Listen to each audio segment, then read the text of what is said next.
죠? 대답을 하셔야죠.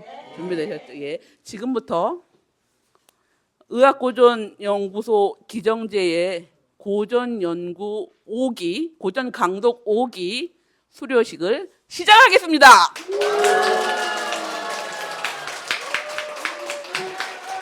자, 고전 5기들은 어머 왜 이러니?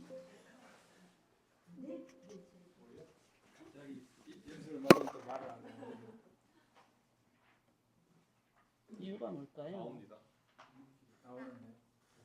그 다음에 안 넘어가죠. 오케이.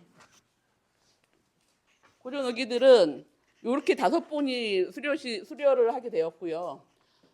순서는 이렇습니다. 강독반 소개, 한비자 주제 발표가 있겠고요. 그 다음에 질의응답하고 수료식은 마칩니다.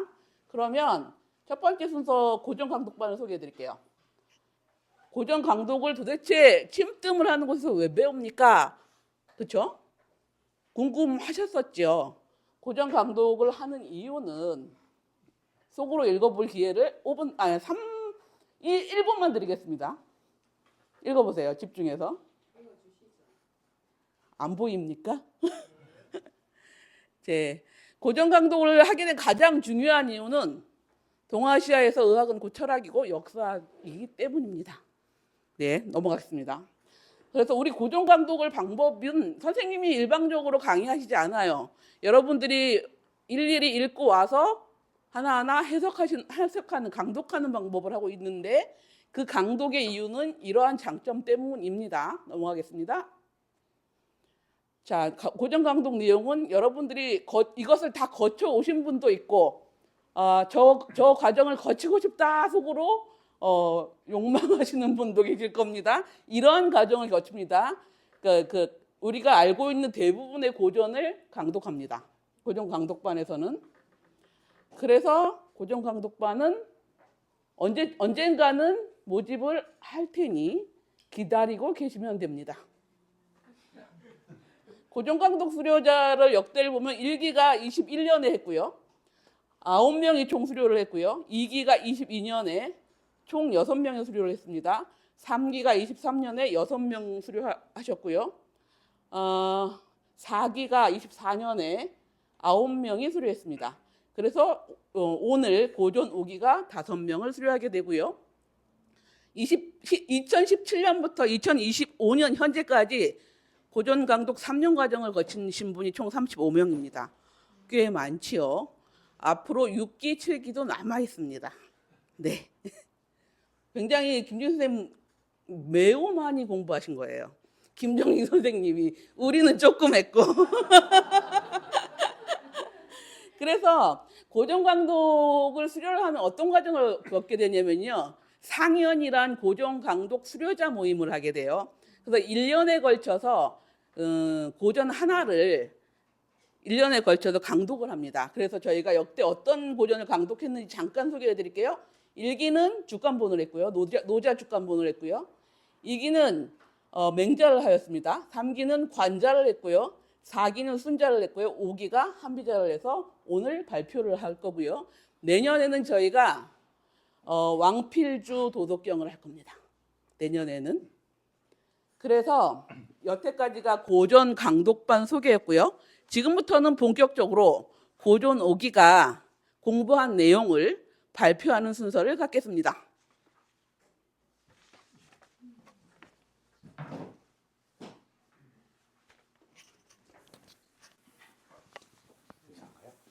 앉아서 하셔도 돼요.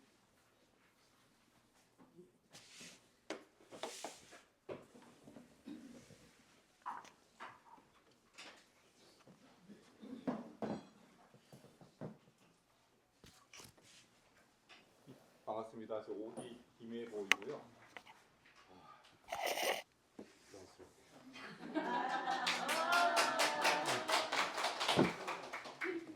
예, 제가 사실 아까 쌤이 침을 배운 사람이 왜 고전을 배우냐고 했는데 저는 사실 침을 제대로 아직 못 배웠거든요.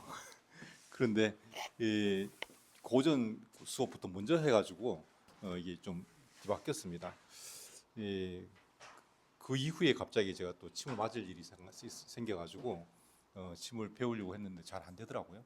역시 저는 이제 이 공부 쪽으로 가야 될 것 같은데 공부가 얼마나 길게 가야 될지 눈치도 보이고 힘들고 참 그렇습니다.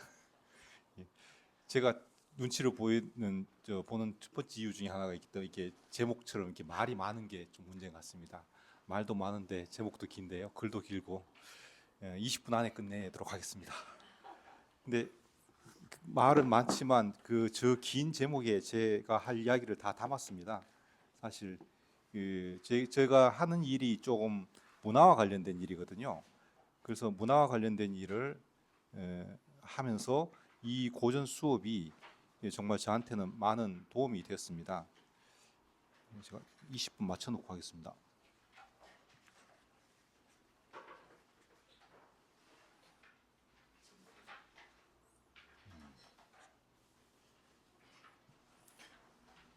그래서 제가 그 문화 쪽에서 일을 하면서 이 고전 특히 마지막 한비자 수업을 들으면서 그걸 종합을 해본 바로 제목처럼 문화의 원래 본뜻 그것이 이제 결국 문이 될 것 같습니다. 그 문으로서 한비자가 했던 그 일, 즉 법가가 도와 법 사이에 연결을 통해서 통치하려고 했던 그 사이 어쩔 수 없이 생기는 그 불가피한 틈, 저는 그 틈이라고 했는데요. 그 틈을 메우거나 못 메우면 견디자 뭐 이런 정도의 이야기를 했습니다. 그래서 제목이 길고 목차도 긴데요. 빨리 넘어가겠습니다. 선생님 목차를 저기 한 장에 다 못 넣으셨네요. 예. 이게 얼마나 길었으면 목차가 한 장에 안 들어가는.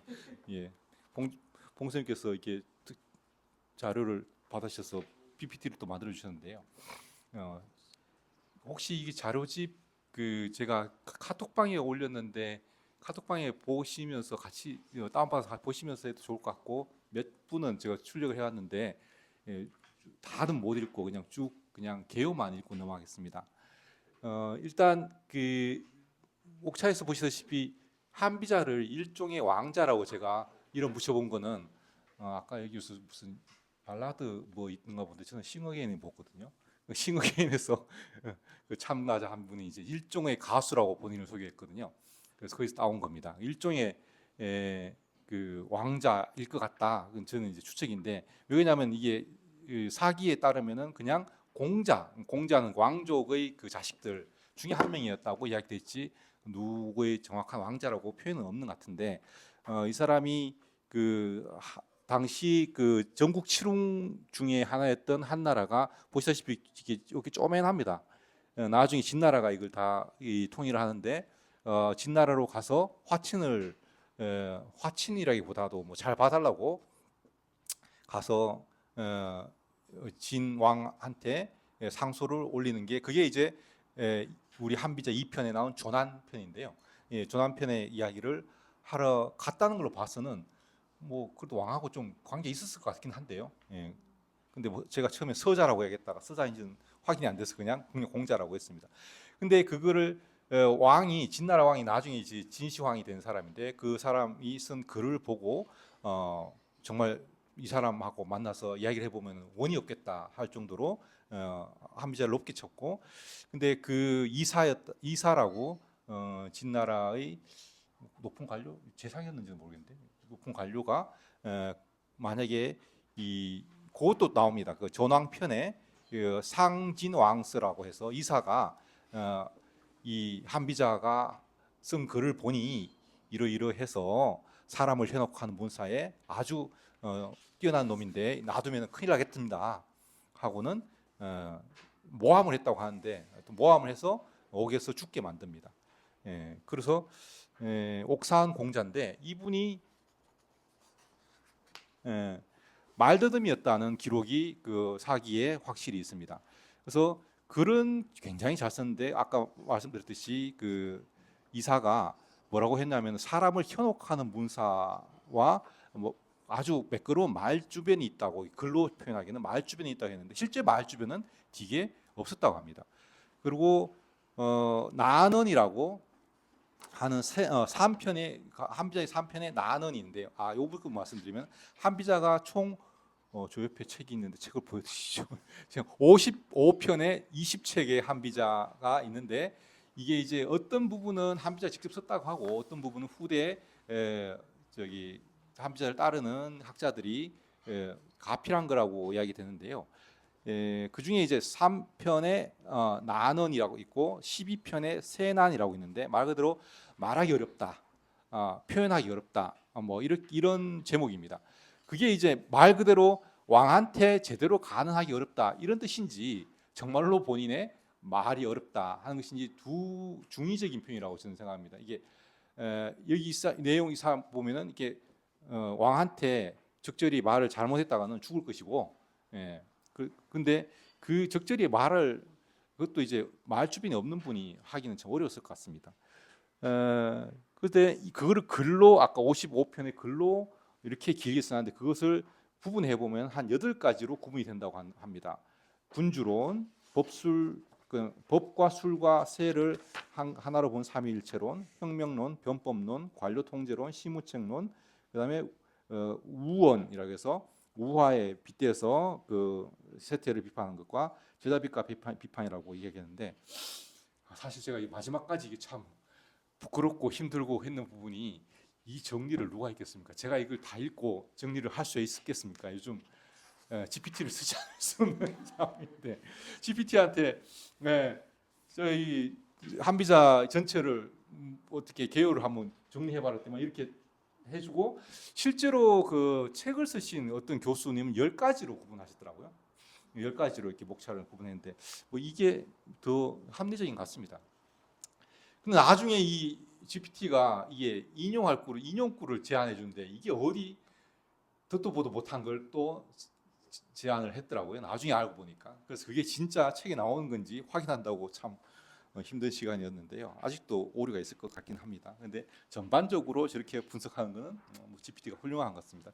그래서 이게 본론에 없는 이야기지만 사실 이 고전 공부를 하면서 이 AI를 이용한다는 게 어떤 의미인가 참 고민스러운 이야기기도 하고요. 일단 이 전체 제 생각을 집어넣고 좀 도움을 받긴 받았습니다. 그 제 생각 중에 데이터를 정리한 것 중심이 앞에 건데요. 좀 보면은 일단 한비자가 법가했다는 건 확실한 것 같습니다. 법가는 법, 술, 세 이게 나중에 한비자가 세 가지를 종합하는데 법, 객관적 규칙, 술, 군주의 어떤 인사 통치술, 세, 군주의 권위와 위세 그거를 중심으로 국가를 운영하려고 하는 그런 학파인데요. 이게 뭐 하나로 처음부터 만들어진 게 아니라 이 회는 제도를 성립했다 하고 상항은 부국 강병의 그 법가라고 보면 되고 신불에는 그 통치술의 법가라고 보면 됩니다. 이걸 다 종합해서 나중에 한비자가 법술세를 종합한 법가를 종합했다고 하는데 그 앞에 있는 관중, 제 나라의 관중조차도 관중은 경제 중심의 그 실질적인 통치술을 추구했는데 이 관중조차도 법가 물론 뭐 관중은 뭐 법가에도 들어가고 유가에도 들어가고 무가에도 다 들어간다면 법가의 원류로 본다고 하기도 한답니다. 근데 이제 한비자가 이 법가의 종합한 사람을 봤을 때 그 법이란 무엇인가? 한비자의 책 안에서 여러 군데서 법이라는 글이 나오는데 특히 이제 유도 6편에 있는 유도에서 제가 이걸 처음에 이제 첫 번째 수업을 끝나고 했던 글에 그걸 다시 쓴 건데요. 사실 처음에 이 수업을 할 때 너무 좀 약간 뭐랄까 이게 실망을 했거든요. 이게 통치술 뭐 제왕학의 매뉴얼이라고 하는데 내용이 너무 뭐랄까 사람 향기가 안 나고 너무 이 시대에 안 맞다는 생각이 좀 들었어요. 그래서 좀 비판하면서 이 수업을 어떻게 해야 될까 글을 썼던 내용이 요 내용입니다. 요 내용의 일부인데요. 그래서 한비자는 법을 도대체 어떻게 받느냐를 한번 제가 정리를 해봤는데 일단 법이라는 것 자체가 아시다시피 갈것자에 그 물숫자에서 물이 흘러가듯이 뭐 이치에 따라서 흘러가는 거다 이렇게 보통은 저도 알고 있었는데 좀 더 찾아보면은 이게 해치수라고 해서 이게 우리 그 해태 있지 않습니까? 해태 서울에 이 해태가 뿔이 달려가지고 그 앞에서 이제 죄 지은 사람이 오면은 뿔로 쳐받아서 물에 빠뜨렸다. 그러니까 판결을 하는 그러니까 법이라는 것이 사실은 이 한비자도 자연의 도처럼 무언가를 본받는다 했을 때 본받을 대상이 만약에 자연의 도면은 도가 되는 것이고 전 왕의 선왕지법 그러니까 선 왕의 모범됨이라면 아마 그 정명이 될 것이고 근데 견줘봐서 이놈이 잘했는지 못했는지에서 처벌하는 거라면 형명이 될 것이고 이렇게 따라야 될 법식 매뉴얼이 있겠죠. 법식이 되기도 하고 또는 도량해에서 견줘보는 건 추지 않습니까? 무게추.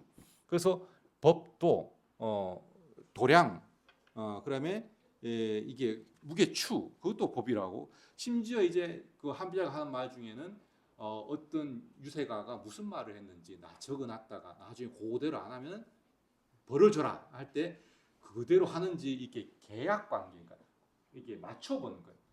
우리가 신뢰를 하려면 뭔가 했던 말을 적어놓고 그걸 나중에 그대로 이용하는지를 맞춰보는 거지. 그 부계 계약도 법으로 보는 관점이 있었습니다. 근데 이게 사실은 그게 그 자연의 도하고 그 도하고 너무 멀지 않느냐 하는데 그게 제가 뒤에 써야겠지만 법과의 기본인 것 같습니다. 자연의 도를 실제 통치의 매뉴얼로까지 연결시키는 이 과정이 결국은 제왕하기 필요한 건데 공교롭게도 영어도 law, regulation, rule, 심지어 act 요새 트럼프가 자주 하는 act이지 않습니까? 이런 것들이 다 법이라는 뜻인데 그것도 law는 그냥 두다라는 뜻이고 regulation 또는 rule 이거는 아까 말했듯이 견줘보다 막대기에 비춰보다 하는 이게 결국은 두 개 이게 우리가 자연의 이치를 이 인간의 경치에 끌고 내려올 때 자연스럽게 생기는 이 청이별의 개념 전개인 것 같습니다. 근데 그것이 적절한지에 대한 비판이 제 글입니다. 그래서 한비자를 위한 비판과 변명과 제안 이게 오늘 이 글의 주제인데요. 일단 한비자에 대해서 좀 더 알아보면 한비자가 아까 자연의 도를 법으로 갖고 왔다 했을 때 그 자연의 도를 이야기했던 그 노자, 장자 그 쪽을 따랐다 해가지고 그 황노학파라고 이야기되는데요. 황노학파에 대해 좀 알아보겠습니다. 황노학파 이전에 직화학당이 있었는데요. 제 나라에 직화학당 제가 새책방 직화도 있지 않습니까? 직화학당은 제 나라에서 온갖 음양가, 명가, 묵가, 유가, 법가, 도가, 병가 다 모여서 연구를 해서 통치를 위한 이론을 만들어내는 곳이었는데 재밌는 것은 이게 이제 제 나라 통치자들이 이 직화학자들을 굉장히 열대부라고 호칭을 주면서 존대를 했지만 직접적으로 이 사람들한테 직책을 맡기거나 어떤 정책을 뽑아내려고 강요하지는 않았다고 합니다. 그런 면에서 제가 이거를 통섭의 싱크탱크 지금으로 보면 아마 통섭의 싱크탱크라고 이야기할 수 있지 않는가 하면서 저희 또 개똥철학으로 제가 통섭이란 말을 최천 쌤이 통섭이란 말을 수입을 해가지고 쓰면서 여기 보면 이렇게 통섭을 쓰거든요. 이게 아마 이걸 국 찔러서 다 하나를 꿰다 이런 뜻으로 쓰는 것 같습니다. 저는 이제 오히려 공자님이 주유천하하면서 두루두루 밟고 다니면서 배운다. 그래서 아마 트랜스버셜 러닝 이게 더 적절하지 않느냐라고 제안을 하고 있습니다. 우리 직화학당 또는 이 기정제도 그렇게 통섭의 싱크탱크가 됐으면 좋겠다는 것이고요. 황노학파는 아까 말씀드렸듯이 노장의 철학을 황제의 제왕학과 합친 거라고 이야기되고 있습니다. 그래서 한비자 저서 안에서 해로편하고 유로편을 쓰는데요. 해로편은 노자에 대한 해설로서 가장 오래된 글이라고 합니다. 근데 유로편은 사실은 후대에 좀 저술됐다는 이야기가 있긴 있는데요. 그거를 기반으로 해서 제가 저기 11페이지 보면은 이게 그 황노학파에서 한비자로 넘어왔을 때 도와 그 노자에서 이야기했던 무의가 어떻게 서로 조금 다르게 쓰이고 있는지 그 인용을 해봤습니다. 한비자도 도라는 것이 만물의 시작이요 시비의 시비 판별의 규범이고 현명한 군주의 시작이고 만물의 근원이다 이렇게 얘기했지만 실질적으로 한비자가 제가 그다음부터 비판인데요. 한비자가 이 노자의 도, 그러니까 무상한 자연의 도를 통치자의 근본 권위의 어떤 근원으로 삼지는 않았다고 GPT가 그러더라고요. 그래서 제가 찾아봤습니다. 정말로 그런가? 좀 그런, 왜냐하면 아까 말씀드렸듯이 도가 만물의 시작이고 시비의 근원이다 하고 현명한 군주의 시작, 만물의 근원을 알게 된다. 뭐 이렇게 이야기했는데 그것이 백성들이 군주를 존경해야 될 권위의 근원이다. 이렇게 이야기하는 부분은 못 찾아봤어요. 이거 왜냐하면 이거 이 전체 다 찾기 어렵잖아요. 찾아봐달라 할 수밖에 없잖아요. 그래서 찾아봐달라 했을 때 아니다. 한비자는 노자처럼 노자의 도의 권위를 군주의 권위의 근원으로 삼지 않았고 오히려 자연의 질서가 흘러가는 그 패턴, 스트럭처, 구조를 통치에 이용했을 뿐이다. 그 사이에 리를 갖고 왔다고 하는 것입니다. 리. 그것이 어떻게 자연의 패턴으로 나타나느냐. 이 패턴은 제가 뒤에서 나누는 문의 패턴과 리의 패턴은 조금 다른 것 같습니다. 굉장히 원리적 사물의 구조를 분별짓고 한계짓고 구조화하는 패턴으로서 리를 갖고 와가지고 그것을 법으로 만들었습니다.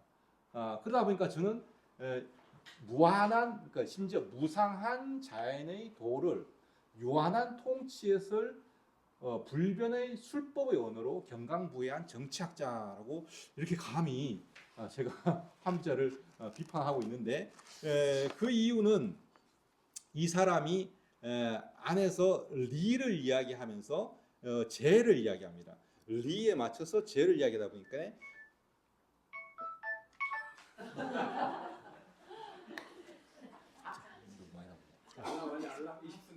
16분에 맞췄다. 4분 내에 끝낼. 다음 부분은 4분 내에 끝내겠습니다. 제목선에서. 예. 그래서 도가 비상도라는 것을 한비자도 강조했습니다. 회로에서 비상도. 근데 이 비상도는 자연, 심지어 우주적 시간에서나 가능한 일이지 인간은 비상도에 맞춰서 살 수가 없다. 이렇게 이야기하면서 그러면 유한한 인간 세계를 살려면은 뭔가 불변의 원칙이 있어야 되고 그것을 법으로 이야기하고 있습니다. 그러다 보니까 우리 보면 뭐 교묘하게 자연의 비상도를 우리가 인간 세계의 통치를 위한 불변의 법수론으로 바꿨다. 이게 첫 번째 비판이고요. 두 번째 비판은 그 과정에서 문을 이 사람이 어떻게 봤느냐 하는 문제입니다. 장세한 것은 질문이 나오면 그때 답을 하고요. 두 번째가 있습니다. 개별성과 보편성에 대한 문제입니다. 이 한비자가 마찬가지 해로편에서 장자편에 보면은 특히 노장 사상가들은 개별자들의 개별성, 다양성 그리고 고유성 그것이 하나의 도로 귀속될 수 없다는 것을 충분히 인정하는 글들이 있는 반면에 한비자에서도 마찬가지로 사람은 어리석거나 지혜로움의 차이는 없어도 어리석고 지혜로움 차이는 없어도 취하고 버림 즉 취향의 차이가 없는 이가 없다. 그러니까 사람들은 다 취향의 차이가 있다는 것을 한비자도 인정을 했습니다. 그럼에도 불구하고 그 개별성을 인정하는 게 아니라 보편적인 법에다가 이렇게 맞추려고 합니다. 그게 통치자의 마음일 수밖에 없습니다. 그래가지고 우리가 법가 사상으로 많이 알고 있는 이 유명한 구절이라고 하던데 처음에 이게 한참을 찾았는데 나중에 결국 보니까 있더라고요. 여기에 한비자 유도편이 있는데 법부라기 이 부분 그러니까 법은 귀한 자에게 아부하지 않는다. 이게 마치 공정한 법의 이렇게 적용처럼 좋게 보일 수 있지만 어떻게 보면 개별자를 인정하지 않고 보편자 법에 우리 개별성을 맞추겠다는 것인데요. 이것이 실질적으로 가능하냐에 대한 문제인데 근데 또 재밌는 것은 이 법과이면서 이거 뒤에 써야겠습니다. 근데 이게 이 사람의 입장은 이 변덕스러운 이 백성들의 마음이라는 것은 항상 그 변덕스러울 뿐이고 왕의 허정과 왕의 공을 추구하는 마음만이 공적인 것이다. 뭐 이렇게 이야기하면서 하고 있는데 저는 그게 결국은 이 사람이 공족이었기 때문이 아니냐, 일종의 왕자였기 때문에 지배계급의 선입견이 아니냐. 이 한비자가 선입견이란 말로 전식이란 말을 갖다 쓰거든요. 전식, 이미 머리에 들어와 있는 식, 그 전식으로 세상을 보는데 저는 이게 개별자를 보편자에다가 끼워 맞추려고 하는 것은 통치계급의 전식이었다. 만약에 그 전식이 없었으면은 물론 이제 제가 좀 얘기했던 또 독일어 철학자 게오르그 가다머라는 사람은 우리는 선입견을 가진 존재라는 걸 인정을 하고 서로의 한계를 인정하고 보편성을 지향하는 토론을 할 수 있다고 이야기합니다. 오히려 이 사람이 개별자들의 그 한계를 인정했다면은 개별자하고 맞춰가면서 통치를 하지 않았을까? 아마 지금 민주주의 같이 그렇게 하지 않았을까 하는데 그런 통치자의 전식으로서 이것을 법을 따랐다는 것이 문제고, 세 번째는 그 과정에서 이 법을 서술하는 도구나 형식적인 꾸밈으로만 문을 격화시킵니다.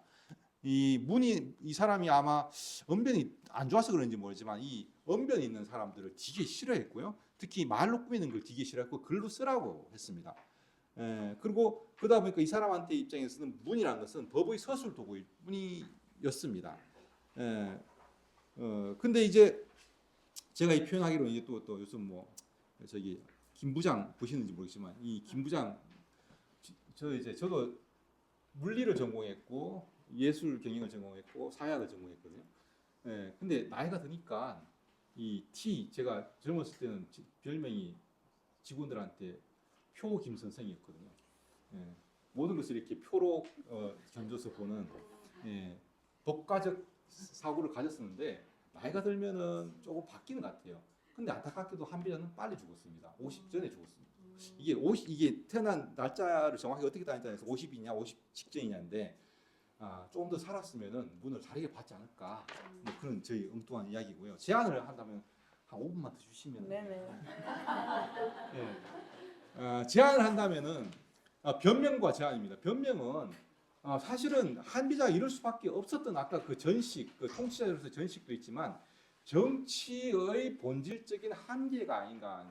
제가 이 정치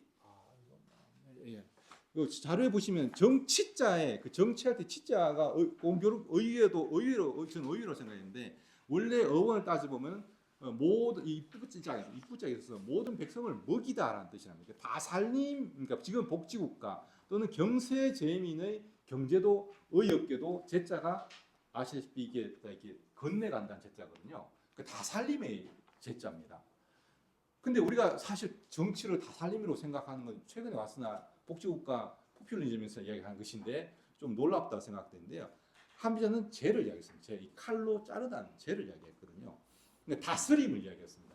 근데 한비자가 살았던 그 시기가 춘추 시대가 전국시대는 이 철기를 비롯해서 문명의 생산력이 엄청 커져서 다 살릴 수 있는 시대였는데 다 살리지 않고 다 전쟁만 했거든요. 그러니까 다스림이 필요했던 시대이기 때문에 한비자 같은 그런 사상을 가질 수밖에 없었지 않았겠느냐 하는 것인데 저는 이 제안을 해본다면 다살림과 다스림 그 사이에 어쩔 수 없이 생기는 그 갭을 다스름 우리가 이게 국악을 하시는 분 다스름 앞에 이게 다스름 있지 않습니까? 다스름으로 그게 저는 이게 재와 화라고 봤습니다. 다스름으로 조금 다르게 생각했으면 어떻을까 하는 제안을 해봤던 거고요. 그 다스름은 사실은 문입니다. 공자님이 이야기했지만 화이부동의 그 사상인데요. 그게 저는 문과 연결시켜봤습니다. 그래서 아까 말씀드렸듯이 이 한비자는 그 도라는 형이상학적인 보이지 않는 실제를 우리 현실의 실제를 갖고 오기 위해서 리를 통해서 추상화되는 원리로 만들었고 그걸 통해서 법으로 갔습니다. 근데 저는 문을 공부하고 문을 다루는 사람이라고 보면 그 문이라는 게 실제적 가치가 현실에 남긴 흔적으로서 문도 아마 추상적 기호로서 쓰긴 하는데요. 좀 더 긁힌 문이로서 사실은 그래서 문의 의미를 무늬로 보는 사람도 있습니다. 그래서 사진은 없나요? 선생님, PT에 사진은 안 돼. 제 자료집에 보면은 사진이 한 장 있지 않습니까? 제가 이게 글 쓰고 난 뒤에 밥 먹으러 가면서 청계천에 내려 보니까 청계천의 수면에 이렇게 바람의 무늬가 있는 거예요. 그걸 보면서 배는 고프지 이게 현실이고요. 보이지 않는 바람이 만든 저 무늬가 저 있구나. 그래서 햇빛을 받아서 잘 보이는 것도 있고 햇빛을 안 받아서 더 잘 보이는 그림자도 있지만 보이지 않는 바람이 만드는 무늬로서 우리는 바람의 존재를 아는 것이라고 생각합니다. 그러니까 보이지 않는 리를 추구하는 방법이 도를 추구하는 방법이 가치를 추구하는 방법이 리라는 추상화 또는 형이상학적 추상화를 통해서 추구하는 방법도 있겠지만 이 문을 통해서 추구했다면은 아마 조금 달라지지 않을까? 어떻게 달라지냐? 그것은 결국은 서로 생활 속에서 관계를 통해서 맞춰가는 거라고 생각합니다. 아까 법은 개별자를 보편자에 끼워 맞추는 그런 강압적인 것이라면 문의 그림 자체, 글자 자체가 이렇게 이게 위에 간머리가 있고 이게 서로 인터랙션을 해서 서로 맞추는 거거든요. 그 맞춤을 통해서 만들어가는 균형이 문이라고 생각하고요. 그것들을 제가 이제 그 주역에서 물상잡이라고 표현하는 문의 어원이나 설문해자에서도 한번 찾아봤습니다. 마지막입니다. 이것은 이제 인간을 어떻게 보느냐 하는 문제하고 제도를 어떻게 실질적으로 운영하냐 두 가지 문제인데요. 제도라는 것은 행위자들, 그러니까 사회의 행위자들이 서로 합의한 약속인데 그게 법치든지 예치든지 항상 형식화되는 것은 어쩔 수 없는 것 같습니다. 그게 문치든지 그것은 그 행위자 대상 다스림의 대상인 사람을 수동적인 존재로 볼 때 항상 일어나는 일이기 때문에 제가 뭐 제도주의라는 그 학문에서는 제도와 행위자 사이의 관계를 어떻게 행위자의 힘을 키우는 것이 제도의 형식화를 막는 길이라고 봅니다. 그래서 저는 이 법가의 형식주의를 막기 위해서는 행위자의 주체성을 키우는 것이 가장 중요한데 이 주체성은 아까 문의 본래 의미 아까 주역으로 하면 물상잡이라고 했고요. 물상잡에서 인문으로 갖고 공자님은 문질빈빈이라고 했고 이렇게 자연의 이치가 인간에 새겨져 있고 그것이 골고루 드러날 때 분자라고 했던 것이 그것이 어느 정도 뒤에 가면 문치교화라고 합니다. 문치교화는 사실은 법치나 뭐 무치나 뭐 다를 바가 없습니다. 어쨌거나 다스리겠다는 것이거든요. 그래가지고 그게 우리가 쓰고 있는 현재 문화의 줄임말로 문치교화가 문화로 일본 사람들이 컬처를 수입할 때 번역으로 수입을 했고 우리는 그 문화라는 말로 문화 정책을 하고 있거든요. 그렇다 보니까 이게 사실은 지금 민주주의 사회에 정말 맞지 않은 문화의 개념입니다. 그래서 제가 이제 제안하기로 문질빈빈을 이야기했던 공자님의 입장에서 우리가 그 공자 가을을 배울 때 오시론을 배우거든요. 그 인간의 본질 본성에 예술과 문화의 감성이 다 들어있고 그렇기 때문에 인간은 또 스스로 바뀔 수 있는 이 스스로 바뀔 수 있다는 것을 이렇게 대화 이성이라고 공자님이 기어 이야기했는데 후대 이 유학자들은 통치를 위해서 이 부분을 중용해서 빼버렸습니다. 희한하지 않습니까? 이거 뺀 게 이유가 뻔히 보이지 않습니까? 통치를 위해서 행위자를 제도의 대상으로 통치 대상으로 볼 때는 대화 이성이란 말은 어울리지 않기 때문에 뺏는 것 같습니다. 근데 우리가 공자님의 인간을 보는 관점, 문의 본질의 뜻을 본래 뜻을 다시 회복해서 행위자의 행위자성, 주체성을 강조하고 그것을 통해서 제도 형식주의를 막을 수 있다면 아마 문화가 쓰임이 좋을 텐데 그 문화가 지금의 문치교화의 문화가 아니고 문명 자화의 문화이면 어떻게 되냐? 아까 노자도 공자도 다 자화를 이야기했거든요. 스스로 바뀐다는 것이고 문을 밝히면 스스로 밝히는 문명 자화의 문화가 새로 필요하지 않느냐 하는 제안으로서 마칩니다. 수고하셨습니다. 박수.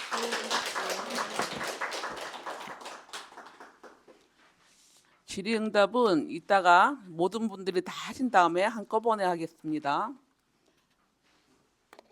자, 다음 선생님은 강소영 선생님이십니다.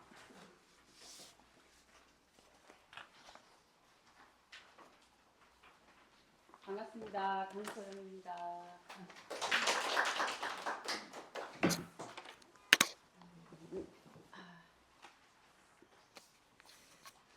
제목을 제가 한비자 사상에 대한 이해와 나의 고민 이제 이렇게 제목을 달았는데 1년 동안 한비자 공부를 하면서 좀 고민했던 사실 공부하는 동안은 크게 좀 와닿지 않은 게 있었다라고 하더라도 이 발표 준비를 하면서 그 한비자를 비롯한 법가들이 과연 어떤 고민으로 이런 주장들을 했을까 이런 생각들을 좀 했어요. 그러니까 그 난세를 타파하기 위한 어쨌든 나라를 세워서 그러니까 나라를 잘 운영하고 전쟁 와중에도 무국강병을 이루기 위해서 어떤 주장들을 좀 치열하게 하고 펼쳤을까 이런 고민을 하다가 현실의 우리 지금의 우리의 정치로도 고민이 조금 닿는 게 있어서 제가 이제 좀 그냥 고민스러운 부분들을 좀 글로 좀 썼고요.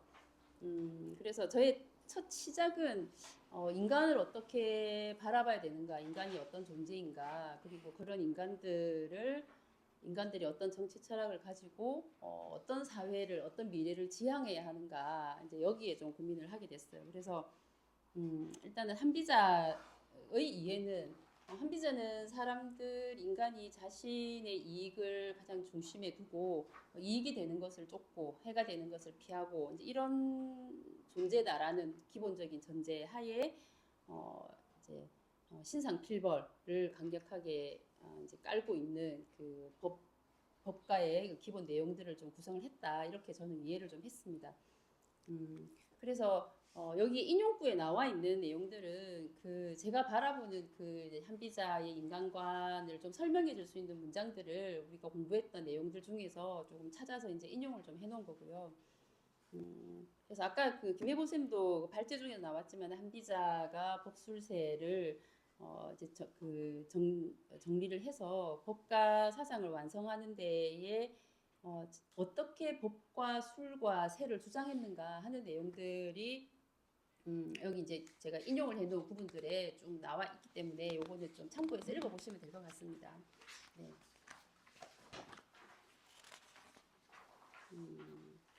네. 20페이지 좀 넘어 28페이지 정도 넘어가서 보시면은 그래서 한비자는 그 이제 춘추 전국 시대 그러니까 그 춘추 시대가 지나고 전국 시대 말기엽이 되면서 이제 혼란스러웠던 그 제국들의 패권을 다투는 전쟁 이런 와중에 유가가 내세웠던 인과의 그리고 공자님이 주장했던 예와 덕으로 다스리는 정치는 힘을 받지 못한다라는 판단하에 이제 이 통치자들에게 받아들여질 수 있는 강력한 통치술 여기에 좀 가장 중점을 두었지 않았나 이렇게 생각이 들고요.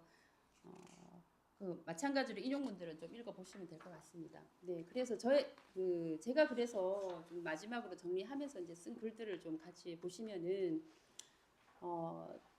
정치를 한다는 것은 인간에 대한 이해 그리고 이를 바탕으로 어떤 공동체를 만들어 갈 것인가 이것을 고민하는 문제다라고 저는 생각을 합니다. 그래서 특히나 나서서 정치를 하고자 하는 사람들은 여기에 대해 깊이 고민하고 그 방향을 제시해 줄 수 있는 그런 고민들을 좀 해야 된다라고 보고요. 공자께서는 어쨌든 인간의 내재적으로 인을 타고난다 이렇게 이제 이해를 했기 때문에 그 인한 마음들이 나로부터 시작을 해서 그러니까 자신을 닦는 데서부터 시작을 해서 주위로 퍼져나가는 그래서 그런 관계를 중시하는 그런 세상을 만들고자 했다라고 저는 이해를 합니다. 이제 그에 반해서 한비자가 주장했던 통치술이라는 게 그러니까 통치가의 입장에서는 그게 강력한 통치술로 받아들여지긴 했지만 사실 법이라고 하는 게 시대적인 상황을 반영하는 것이기도 하고 그리고 그게 완벽하지 않는 한 인간들이 법을 지켜서 그 법망을 피해갈 수만 있다면 부끄러운 짓도 마다하지 않는 그런 사회가 될 것이다라는 생각도 있고요. 그래서 형벌만을 잘 피할 수 있다면은 못할 것이 없는 사회가 된다면은 거기에 어떻게 미래를 맡길 수가 있겠는가 이런 좀 현실의 고민들까지 좀 이어졌다라고 좀 이제 보시면 될 것 같습니다. 그래서 이제 마지막에 인용해 놓은 제 문장은 저희가 공부를 그동안에 하면서 나왔던 논어와 도덕경에서 제가 이 정치와 관련된 문장으로 이제 제가 중요하게 생각하는 문장 2개를 좀 뽑아봤고요. 그래서 사회를 지탱하고 지금 현재 정치를 하고자 하는 사람들이 어떤 마음가짐으로 정치를 좀 했으면 좋겠는가 하는 거를 좀 써놓은 겁니다. 논어에서 인용해 놓은 문장을 잠깐 보시면은 그러니까 부끄러움이 없어지고 그러니까 강제력으로 이끌어서 거기에 사람들이 복종을 하게 된다면은 그러니까 백성들이 그 강제력으로 통치하는 것만을 피하게 되면은 부끄러움이 없어지고 또 덕으로서 이끌고 예로서 가지런히 하면 부끄러움을 갖게 되고 또한 격이 있게 된다. 그래서 부끄러움을 알고 격이 있는 인간들의 사회, 공동체 이런 것들이 좀 더 지금에서 오히려 좀 더 필요하지 않을까라는 생각을 좀 많이 했습니다. 그리고 밑에 나와 있는 도덕경에 나와 있는 문장은 초반에 저희가 이제 고전 공부를 하면서 처음 시작할 때 참 저한테도 많이 와닿았던 문장이기도 했어요. 그래서 이제 좀 뽑아놓은 문장인데 그러니까 정치를 한다는 게 그러니까 사람이면 누구나가 자기가 나에게 떨칠 수 없는 나의 근심들, 나의 걱정들을 가지고도 내 몸을 버리지 못하고 또 내가 그것을 끌어안고 고민하고 살아가듯이 이제 여기 나와 있는 문장대로 그런 큰 우환을 귀하게 여길 줄 아는 사람이 천하를 맡을 만하다. 그러니까 그런 고민들을 끌어안고 가는 것이 정치라는 걸 알고 그걸 귀하게 여겨서 좀 펼칠 수 있는 그런 정치들을 좀 해야 되지 않을까 이런 생각을 좀 했습니다. 그래서 마지막으로 저는 좀 사람 이제 뭐 어쨌든 지극히 개인적인 경험이기도 하고 누구나가 마찬가지겠지만 제가 생각하는 인간에 대한 기본적인 이해는 저는 사람은 누구나가 기본적으로 신뢰할 수 있는 바탕들을 다들 가지고 있는 존재다라고 생각을 하고 그것이 잘 펼쳐져서 그 다름들을 이해가면서 좀 조화로운 공동체를 만들어가는 그런 정치가 오늘날 이루어졌으면 좋겠구나 이런 생각으로 네, 글을 쓰게 됐습니다. 네, 이상입니다. 네, 수고하셨습니다. 박미송 선생님.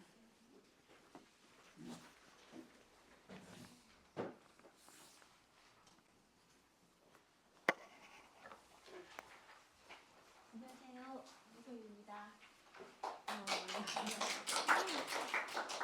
저는 사실은 함자 공부를 이번에 대처 참여하지를 못해가지고요. 또 그냥 하기에는 너무 아쉬워서 이제까지 우리가 고전 공부했던 것 중에서 다 많이 들어보셨을 만한 그리고 근데 좋은 글들이 많았었는데 이게 딱히 좋아서라기보다 제가 기억에 남는 몇 구절을 뭐 아시겠지만 소개하니까 편안하게 그리고 옛날 공부하셨던 거 기억하시는 시간으로 그렇게 삼으셨으면 좋겠습니다. 제일 먼저 여기서 잘못 썼네요. 국풍주남편인데 관저라는 시에서 금술우지라는 단어가 나오거든요. 거기서 우리가 고전 공부 시작할 때 시경을 제일 먼저 처음 했고 첫 시간에 배운 시예요. 관저라는 시가. 선생님이 그때 이제 그 배경을 얘기해 주시는데 이제 강이 흐르고 그 모래섬이 가운데 있고 그리고 하얀 모래섬 위에 그 물수리 관저가 물수리라는 새거든요. 거기 있는 장면을 떠오르시면서 감상을 하라고 그렇게 하셨는데 그 기억이 너무 생생하게 떠오르고 그 시경 수업이 너무 좋았던 것 같아요. 그래서 금슬우지라는 단어를 이제 택해봤는데 아시다시피 검은 거하고 비파하고 화음이 잘 되잖아요. 그래서 이제 조화로운 벗이 되다 그런 뜻인데 부부 사이에 금슬이 좋다라는 말을 많이 쓰는데 부부 사이뿐만 아니라 사람 관계에서 그 부모 관계에서나 부모 자식 관계에서 또 형제 자매 관계에서 그런 조화로운 그 친구가 됐으면 좋겠다는 그런 생각을 해봤어요. 그리고 각득기소라는 말은 논어자화 한 편에서 나오는데 그 공자님께서 아와 송이 제자리를 얻게 되었다라고 이렇게 말한 건데 보통 이제 요새는 각자의 능력과 적성에 따라 적절한 위치를 얻게 되었다 이런 뜻으로 쓰이는데 이제 모두가 다 각자 자기 자리에 잘 맞춰서 있으면은 좋겠다라는 생각을 가져서 이렇게 남았던 구절인 것 같아요. 그리고 이것도 많이 들어보셨을 텐데요. 기소부력 물시여인 이건 논어에서 이제 나온 건데 자기가 하고자 하지 않는 바를 남에게 베풀지 말라 있고 그다음에 성경에서도 이게 다른 사람이 나에게 하기를 바라는 대로 다른 사람에게 행하라라는 구절이 있어요. 뉘앙스는 약간 다른데 그 다른 사람에 대한 배려 뭐 이런 거가 상통하는 것 같아서 같이 생각해봤습니다. 그리고 지족불욕, 지지불태, 가의장구 이것도 만족할 줄 알면 욕됨이 없고 그러니까는 부끄러움을 당하지 않고 또 그치는 걸 알면 위태롭지 않아 오래 갈 수 있다.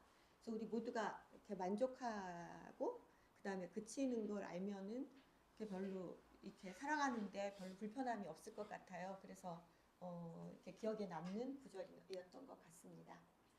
그리고 종심소욕 부류구 이건 이제 70세를 뜻하는데 저는 아직 70세는 아직 되려면 한참 몇 년 남았어요. 그런데 남편 70세 된 남편이랑 같이 살다 보니까 한번 생각해 봤는데요. 예전에는 마음이 하고자 하는 대로 따라도 그것이 법도를 벗어나지 않는다 그러면 굉장히 어려운 그런 과제였던 것 같고 아 공자님만이 이런 걸 할 수 있는 거지라고 예전에는 생각했던 것 같은데 이제 뭐 저도 나이가 들고 이러다 보니까 나도 이렇게 좀 약간 더 너그러운 잣대를 가진다면 이렇게 내가 나중에 마음 하고 싶은 대로 따라도 이렇게 말과 행동이 그냥 괜찮지 않을까 그렇게 살고 싶다 이런 생각을 하면서 이렇게 뽑아봤습니다. 그리고 지금 생각해 보면 3년 동안 공부했고 그다음에 2년이 또 지났잖아요.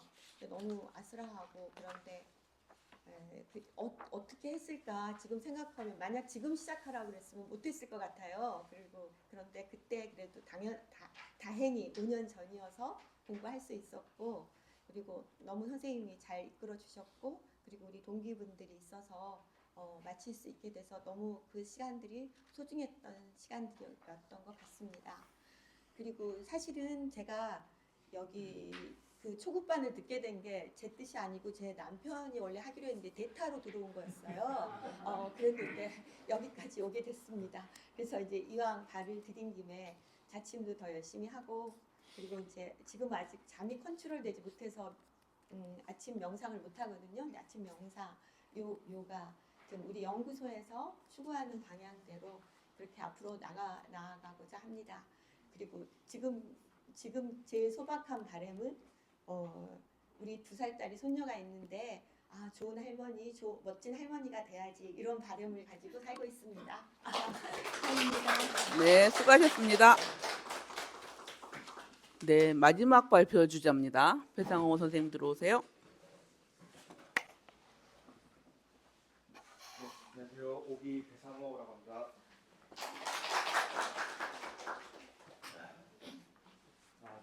저는 일단 제가 뭐 직장 생활을 하고 있고 그러다 보니 이제 뭐 회사에서의 어떤 그런 내용하고 좀 겹친다랄까 그런 부분도 있고 또 이 한비자의 법과 사상이 손자와 함께 또 경영하시는 분들 경영인들이 많이 또 인용을 하기도 하고 고전으로서 많이 좀 관심을 많이 갖고 있다고 하더라고요. 저는 일단은 기업 경영에서 보면 제가 이제 경영학과 나오기도 하고 여러 가지 봤을 때 제가 이제 요 한비자 저희가 배운 내용에서 이렇게 이제 뽑은 게 한 4가지 정도이거든요. 일단 뭐 제법부터 보면 이제 최소한의 위, 최소한의 법이라고 했는데 어쨌든 제가 이제 이렇게 봤을 때는 한비자의 법이란 게 어떤 그 행위 하나하나에 대해서 구차해가지고 이거를 뭐 해라 하는 식이 아니고 최소한 하지 말아야 될 것들을 하지 않도록 아주 강력하게 제재하는 그런 거에 더 중점이 있다고 생각했습니다. 그러니까 그런 거 바탕으로 어떤 법에 대한 신뢰가 있고 그 법을 따르는 군주, 그의 조직 그런 신뢰가 쌓이면서 이제 군주의 어떤 세를 이루고 군주가 신하를 다스리는 수를 할 수 있는 그런 환경이 됐다고 보거든요.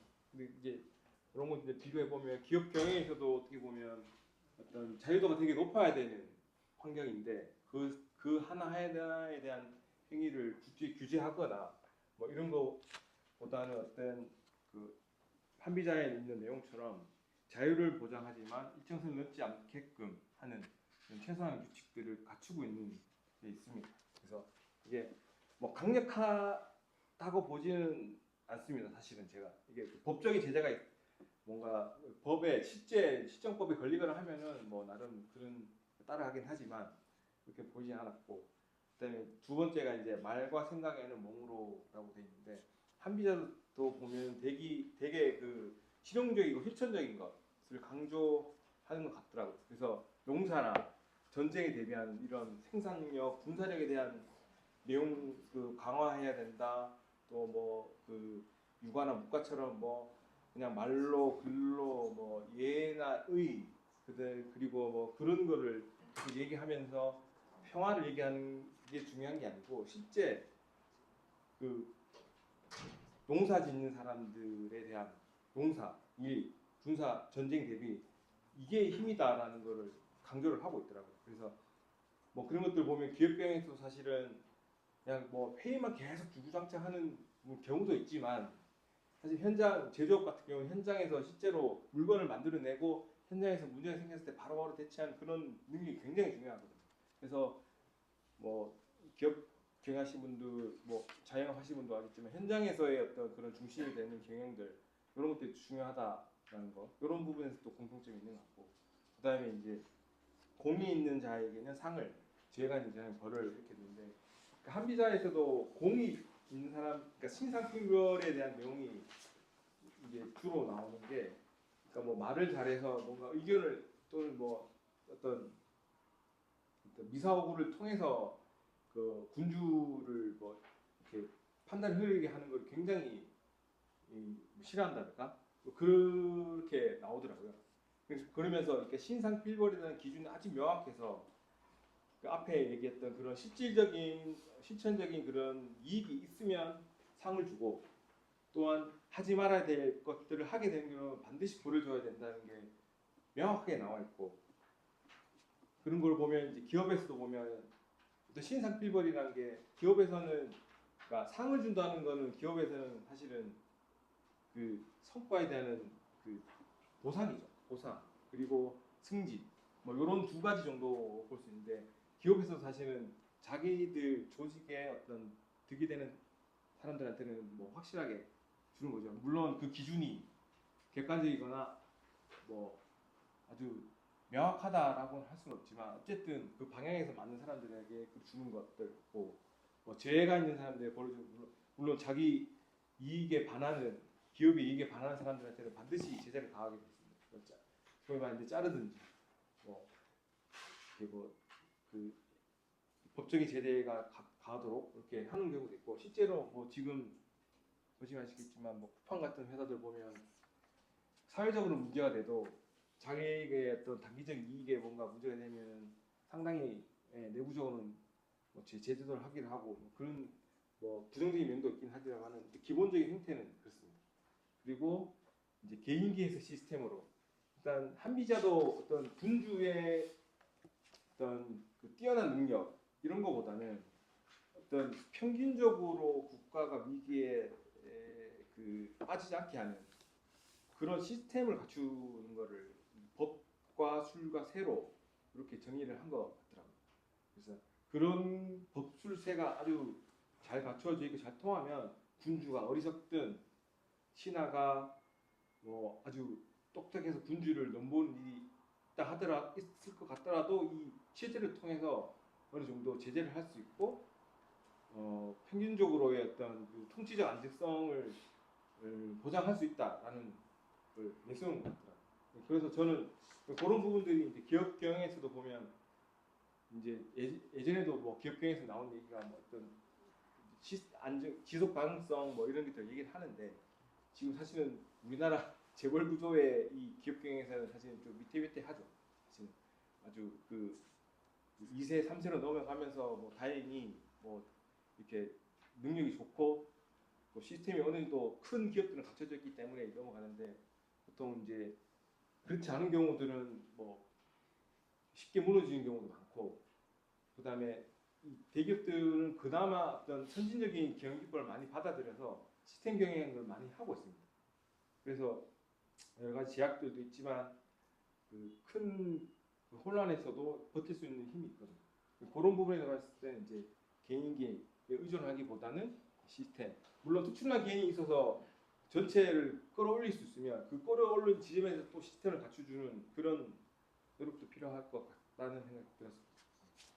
그리고 제가 이제 추가적으로 이제 뭐 추가적이기보다는 이제 이 공부를 하면서 의문이 들었던 게 사실은 김호걸 선생님이 발표하신 내용하고 일맥상통한데 이 법과의 법이라는 게 도과의 도에서 어떻게 나온 건지 이게 어떤 뭐 한미자가 정확하게 얘기한 것도 없고 그러다 보니 이게 제 나름대로 했던 생각인데 어떤 이게 자율성이나 뭐 스스로 뭐 자연 뭐 스스로 그걸 하고 스스로 안정되고 변화를 하는 게 도인데 근데 법이란 건 어떤 틀입니다. 틀. 그게 어떤 통치에 쓰이는 건데 어떻게 연결되는지가 제가 좀 이해가 안 됐거든요. 근데 이제 제가 생각한 거는 그러니까 한비자에서 있던 도가의 도는 그냥 도가의 도인 거고 그러니까 법을 통해서 그러니까 법의 도의 원리를 가지고 법으로 지금 한비자에 처한 이 엄청난 혼란스러운 세상을 어쨌든 정리를 해야 되는데 도가의 도로는 뭔가 될 수 없으니 법가적인 그런 틀을 가지고 하자라는 아이디어였지 않을까. 그러면서 이게 도와 법이 뭔가 연결됐다기보다는 도를 모방해서 법을 만든 게 아닌가라는 생각을 해봤습니다. 그래서 이 아이디어는 그냥 도가 법의 일부이거나 뭐 그런 게 아니고 아예 그 원리 자체를 모방해서 만든 그런 건지 아닐까 생각했습니다. 그리고 이제 고정 공부는 이제 초급자 계급장을 뗀 것 같습니다. 그래서 제가 이제 16년 말부터 여기 이제 같이 공부도 하고 했는데 여러 가지 도움도 많이 받았고 난경강도 하고 3년간 고정 공부하고 1년 휴학하고 다시 또 1년 상해 공부. 사실은 점점 공부에 집중도가 많이 좀 떨어지긴 했는데 이제 또 좀 높여야 되지 않을까. 하여튼 여러분들 선생님께 또 감사드리고 같이 공부하신 분께 너무 감사드립니다. 앞으로도 같이 힘내겠습니다. 네. 발표는 모두 마쳤고요.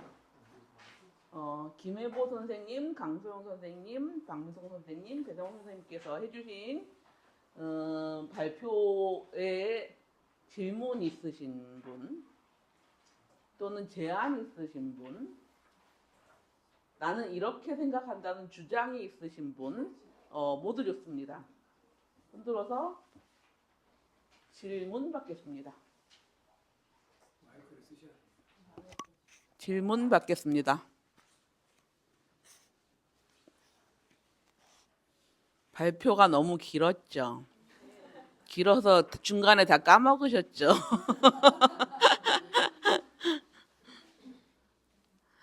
없을까요? 아니면 그 발표하신 5기 분들은 집중해서 공부하셨을 테니까 질문 없으실까요? 선배님들 질문 없으십니까?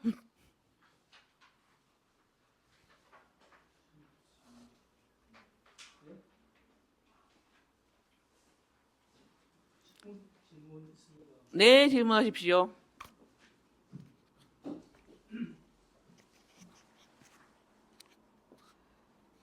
아까 이제 경제 쪽으로 이야기해가지고 제가 경영학 쪽으로 한번 물어보겠습니다. 혹시 그 기업 경영을 할 때 그 한비자의 법과를 따르느냐 아니면 공자나 맹자의 뭐 이이나 의를 따르느냐 어떤 경영을 해야 기업 성과가 날 수 있을까 거기에 대해서 궁금합니다. 갑자기 제가 경영자는 아니고 그냥 그 밑에서 일하는 사람이긴 한데 이유가 아니에요.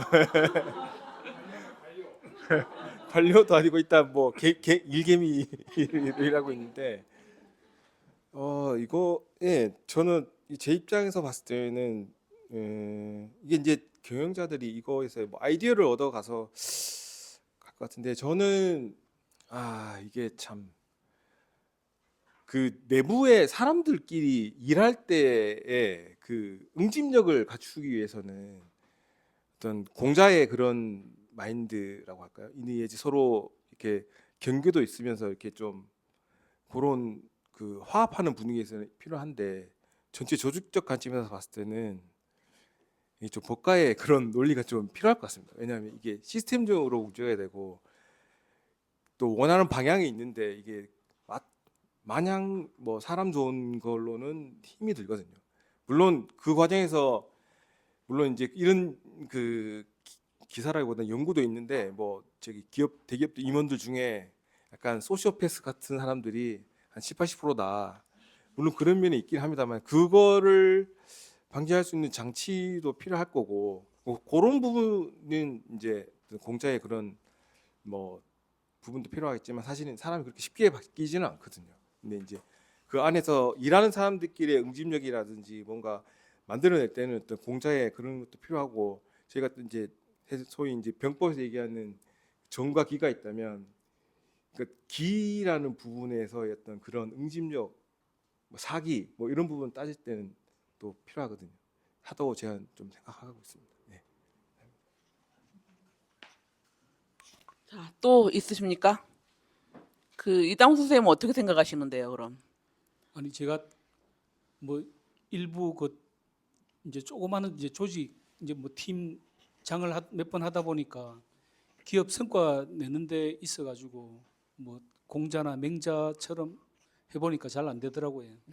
그러니까 이 한비즈처럼 이제 막 조졌어야 되는 거 아닌가. 이제 그러니까 실제로 막 성과 내는데 보면 일단은 괴롭히고 그 다음에 거기에 대한 이제 뭐 마땅한 이제 뭐 보상도 주겠지만은 이제 많이 푸시를 하고 쪼고 이래야 아무래도 성과가 많이 나는 것 같더라고요. 그래서 사실 이렇게 뭐 공자나 맹자 이렇게 배우긴 하지만 조직 사회에서는 좀 적용이 쉽지 않다 이제 그런 생각을 많이 해봤습니다. 그래서 한번 여쭤본 거고요. 근데 실제 그 중국 통치 역사를 봐도 그 외유 내법을 했다고 해요. 그러니까 바깥으로는 유가의 것을 따르는 것 같지만 실제적으로는 법가의 것을 따르는 내적으로는 뭐 그런 통치술이 굉장히 많았다고 합니다. 자, 또 질문하실 분? 예, 그다음에 두 번째 질문인데 저기 혹시 한비자는 사람의 본성을 어떻게 봤을까요? 그런 게 또 궁금하거든요. 그러니까 실제 자기 스승인 이제 순자처럼 모든 사람은 태어날 때부터 악하다 해가지고 이제 법가 쪽으로 이렇게 간 건지 아니면 뭐 그래서 이제 그런 영향 때문에 이제 육아를 이제 배척하고 뭐 싫어했던 건 아닌가 이런 생각을 해봤거든요. 혹시 거기에 대한 뭐 아시는 거 있습니까? 답변 부탁드립니다. 제가 기억이 하도 안 나가지고 오늘 아침에 이거 좀 보고 왔는데 여기 있더라고요. 이게 54편 심도 우리가 이게 수업 때 심도 안 했지 않습니까? 예, 심도 근데 이게 한비자가 쓴 글이 아닐 수도 있지 않습니까? 예. 근데 하여튼 한비자가 쓴 글은 아니지만 한비자 책에 있는 이야기 보면은 딱 말씀하신 그게 있습니다. 백성 심도가 이제 백성의 마음을 살피는 방법인데 백성의 마음이란 것이 무엇이냐? 백성 그들은 욕망대로 따라 그들은 여기 보면은 뭐라고 되어 있냐면은 하여튼 뭐 무릇 백성은 백성의 본성은 힘든 것을 싫어하고 편해지기를 즐기기 마련이니 편해지기만 하면 게으르게 되고 게으르게 되면 일을 망치게 된다. 뭐 이런 이야기. 그다음에 심지어 제가 어디서 뭐 적어놨는데 아침에 이 엄격한 법을 이렇게 적용하는 것이 필요한데 그게 미워서가 아니라 오히려 기회를 아껴서 그런 거다. 이런 표현이 있습니다. 그러니까 결국은 부모가 이렇게 엄격하게 하는 게 자식 아끼니까 그러지. 근데 이거는 실제 제 첫 번째 저 1편이 초견진 또는 초현진인데 그 부분에 보면은 신나라 왕한테 이렇게 이야기하는 부분이잖아요. 근데 그 보면은 뭐 어쩌고저쩌고 하고 임금은 죽을 수 없다. 뭐 모든 게 잘못된 것은 신하가 충성스럽지 못하기 때문이다. 그다음에 5편의 주도에 보면은 신하는 수고만 하고 군주는 그 성취를 얻는 것이 현명한 군주의 영원한 법도다. 이런 식으로 얘기해놨거든요. 이 사람의 머릿속에는 개개인의 그 뭐 복리나 안정보다는 어쨌거나 왕으로 표현되는 그 국가 시스템이 굴러가는 것이 가장 중요하고 그게 굴러가야 그 안에서 백성도 산다 이런 생각인 것 같은데 그게 이제 제가 그 당시 춘추전국 시대의 그 뭐 실제 상황들을 보면은 그럴 수도 있죠. 그러니까 뭐 다 전쟁 나서 다 죽는데 뭐 그걸 뭐 평화롭게 다스린다고 해서 사람들이 정말로 잘 살 수 있느냐? 그럼 지금 시대가 그러냐? 그런 시대냐? 저도 이제 아까 표 김 선생 노릇을 하다가 직원들한테 약간 미움을 받아가지고 약간 지금 물러나 있거든요.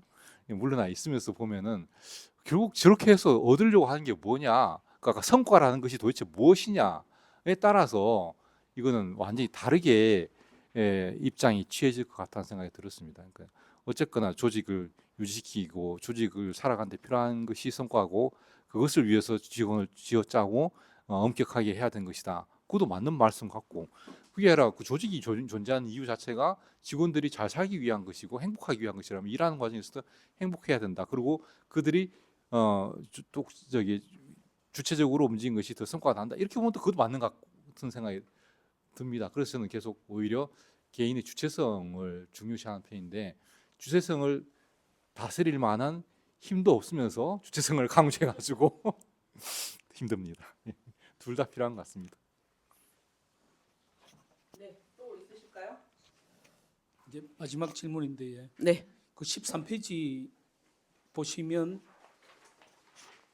그 중간에 그 법원 노자가 말했던 일정할 수 없는 도 비상도라고 해석을 하셨는데 그 개념이 약간 좀 애매한 것 같습니다. 이게 제가 알고 있는 비상도는 그러니까 우리가 실제 도라는 그러니까 실제 보이지는 않지만은 어디 있는 그 상도 그 상도가 아니다. 그러니까 도를 내가 도라고 말을 하는 순간 어떤 그런 이제 상도가 아니다 하는 걸 이야기한 것 같은데 일정할 수 없는 도라고 번역하시니까 좀 약간 의미가 이상해서 한번 말씀드렸고 그 밑에도 도는 잠시 도라고 부를 수 있을 뿐 상도가 아니다.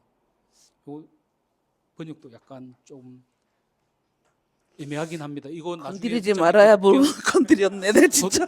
뭐 도덕경 어차피 공부하실 건데 그때 아마 또 논란이 될 것 같습니다. 예, 다시 도덕경 수업을 한다고 들었기 때문에 그때 한번 따져봐야 될 것 같은데요. 예, 13페이지에 그 제가 아까 말씀드렸듯이 아까 배상호 쌤도 이야기했는데 그 도대체 법이 어떻게 어디서 도가 나오냐. 저도 그게 궁금해가지고 해로편하고 다시 봤는데 좀 독특하더라고요. 이게 이 두꺼운 책 안에서 이 한비자의 일관성 있는 주장이 뭔지를 아는 게 얼마나 어렵겠습니까? 여기서는 이런 이야기하고 저기서는 저런 이야기하는 건데 또 어떤 게 자기 말인지 모르겠지만 근데 이 해로편은 분명히 한비자가 쓴 것 같고 그 한비자가 쓴 마음이 이해가 되거든요. 그러니까 제가 이걸 되게 비판해 놨지 않습니까? 이걸 뭐 억지로 갖다 붙였다 경강부회했다 하지만 도에 대한 이해는 확실히 저는 제대로 했다고 보거든요. 그게 이게 여기 그 13페이지 밑에 있는 것처럼 이 사람이 노자를 해설하면서 도라는 것은 선생님 말씀하신 것처럼 정해진 위치도 없고 정해진 이치도 없고 그거를 말로 하는 순간 여기 도가 아니기 때문에 말할 수 없다라고 분명히 해설을 해놨더라고요. 근데 저는 그게 어떤 인간의 그 인식, 한정된 인식으로 이해할 수 없다 이렇게 이야기할 수도 있고, 두 번째는 아까 그 어디 있지 않습니까? 이게 상 14페이지인가 보면은 그 상의 의미가 무엇인가를 이 사람이 이야기하는데 14페이지 그 중간쯤에 보면 세 번째 있지 않습니까? 그 오직 천지의 분리됨과 함께 생겨나고 천지의 흩어짐과 사라짐에 이르러서도 죽지 않고 쇠하지 않는 것을 상이라고 한다. 그러니까 우주적 시간으로 봤을 때 변하지 않는 것을 상으로 이 사람은 봤거든요.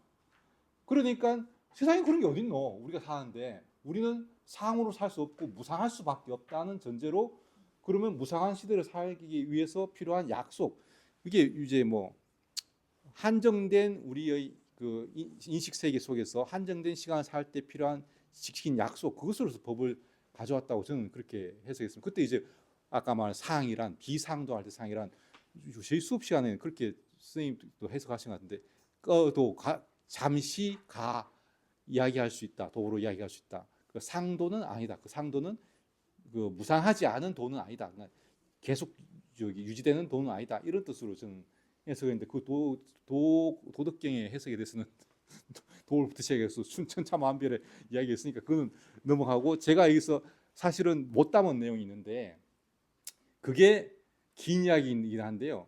이 수학자들이나 그 물리학자들이나 기하학자들이 이 세상의 무한한 형을 유한한 수로 치환시킬 때 생기는 어쩔 수 없는 그 틈, 소위 말해서 원주율 3.1419 이거 요즘 뭐 몇 조짜리까지 그 만들었다. 그만큼 틈이 있거든요.